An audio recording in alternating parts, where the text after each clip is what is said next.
干什么呀你？不是，我想跟你说，伤心的不是你一个人。你有点魅力啊，别像妈妈似的。你这个角色跟我相差太大了，比较油滑的人，从来没有演过，从来没有演过。就是还是那种胖妞感觉。一直处在那种被人勾引的状态。你这么喝酒，伤的不光是心，哎，你太像老师了。说实话，这是我最没信心的一次。哎，美女，哎呀，别喝了。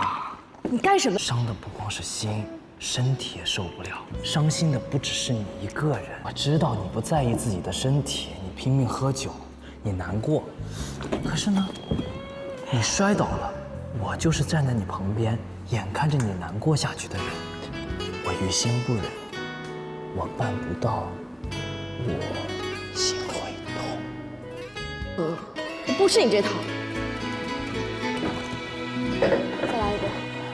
老板，我間中飲醉酒，很喜歡自由，常犯錯愛說謊，但總會內疚。遇過很多的損友，學到貪新厭舊，亦欠過很多女人。怕結婚只會守3分鐘。我便曾話過要戒煙，但講了就算，夢與想丟低很遠，但對返工厭倦，至少不會打算。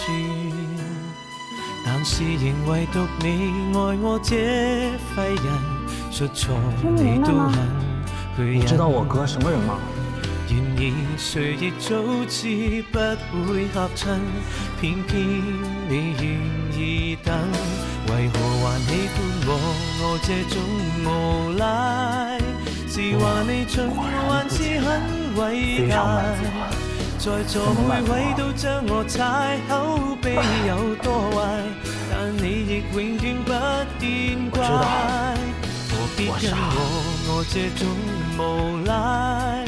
活大半生還是很失敗，但是你死都不變心，跟我笑着賴，就算壞我也不忍心偷偷作怪。